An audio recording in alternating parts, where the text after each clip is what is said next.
तू जर माझ्या जागी असतीस अनन्या तर तू केलं असतंस मला माफ.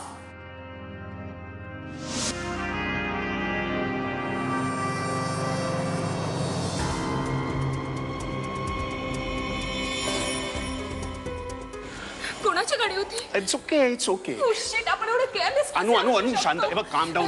विक्रम, आपल्याबद्दल सगळ्यांना कळेल. अरे कसं कळेल? या अंधारात कोणा आपला चेहरा तरी दिसला असेल का? मी काल 1.5 तास सगळ्यांच्या नजरा झेलत मूर्खासारखी तुझी वाट बघत उभी होते. मला अचानक घरी जावं लागलं कारण मला नैनाचा फोन आला. हे बघ, मला तुझ्या घरगुती बाबतीमध्ये काहीही इंटरेस्ट नाहीये.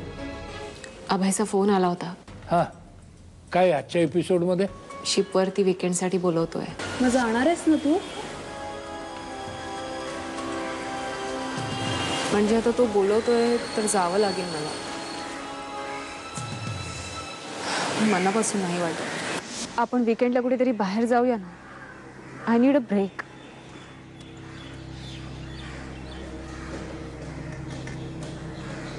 ब्रेक मलाही हवा आहे, बॅडली, डेस्परेटली.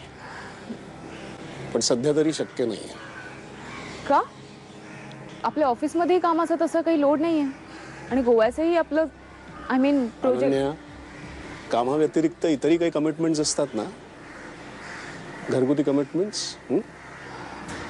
अशा रिलेशन मध्ये असंच असतं अनु.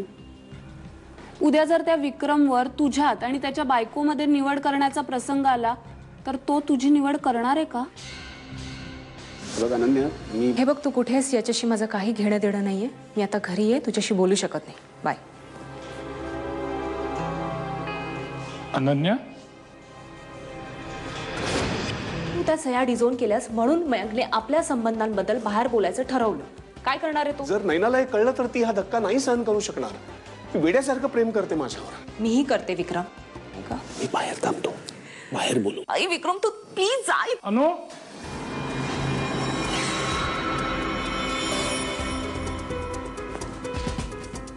अनु, फोनवर बोलतेस का कोणाशी?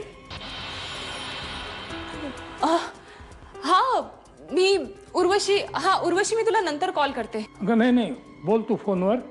माझं काही काम नाही आहे. अनन्या, तो कुठल्या तरी परफ्यूमचा वास येतोय. ओळखीचा आहे? परफ्यूम? नाही, मला नाही येत आहे. नवरा बायकोच्या बिघडलेल्या रिलेशनशिपवर एक्स्ट्रा मॅरिटल अफेअर हे काही सोल्युशन असू शकत नाही ना. Oh by the way, I am Ananya Sawant. Oh, मी नैना बनारसे. नैना विक्रम बनारसे.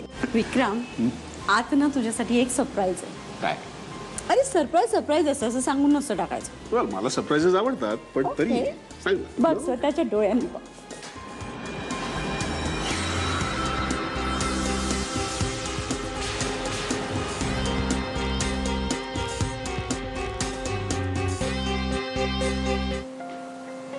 हा मेल परफ्यूम तो मारलायस तू? नाही बाबा. तुझ्या दिशेने मला एका स्ट्रॉंग मेल परफ्यूमचा वास येतोय. हा बाबा, मी बॉसच्या घरी गेले होते ना, तर तिकडे फ्रेशन अप व्हायला मी वॉशरूम मध्ये गेले होते. तिथे होता हा परफ्यूम. नाही, पण हा तोच वास आहे जो त्या दिवशी आपल्या घरी आला होता. त्यांनी आता एक एक गोष्ट कनेक्ट करायला सुरुवात केली.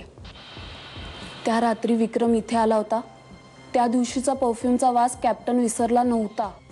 आणि आज जेव्हा तुझा बॉस तुला घरी सोडायला आला तेव्हा कॅप्टनला तो जुना परफ्यूमचा वास आठवला. आणि दोन्ही परफ्यूम एकाच ब्रँडचे आहेत याबद्दल त्याच्या मनात कुठलीही शंका नाहीये. गॉड, म्हणजे त्या रात्री विक्रम इथे आला होता हे बाबांना कळलंय?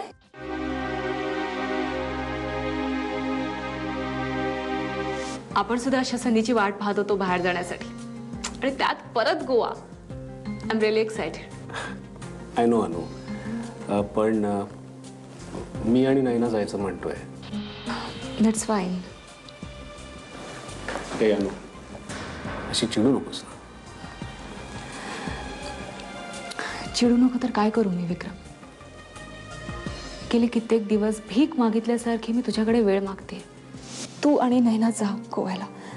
तू बरोबर बोलत होतास. एक मिनिट, मी नैना बरोबरचा प्लॅन कॅन्सल केलाय आता. काय? हो, आता आपण दोघे जातो गोव्याला. अरे पण विक्रम तू आता आणखीन बोलून माझं डोकं भडकवू नकोस. अनन्या, तू ऑफिसमध्ये आहेस का? नाही. मग विक्रम आहे का तुझ्या बरोबर? अभय गोव्यात आलाय. काय? हो अगो, कॅप्टन मला सांगत होता त्याचं काहीतरी काम आहे त्यामुळे तो गोव्यात असणार आहे म्हणून. आणि कदाचित तुला तो भेटेलही. येस. मी इन्स्पेक्टर विजय गावकर, गोवा पोलीस. इन्स्पेक्टर साहेब, तुम्ही मिसेस वनारसे आहात, तर मग ही अनन्या सामंत कोण? आणि जर तुम्ही अनन्या सामंत आहात तर मग मिसेस वनारसे कोण? विक्रम प्लीज प्लीज तू आता इथे निघून ये, कारण तूच या लोकांना एक्सप्लेन कर, नाही तर माझी इथून सुटका नाहीये. विक्रम प्लीज लवकर ये. विक्रम वनारसे या नावानं ज्या माणसानं हॉटेलवर बुकिंग केलं होतं त्याने जवळजवळ 2 तासापूर्वीच चेकआउट केलं.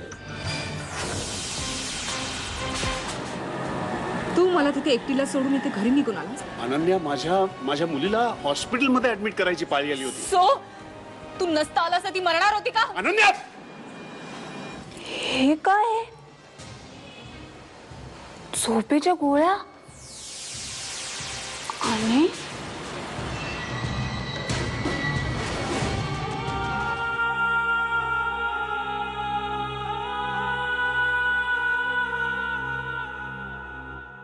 गुंतता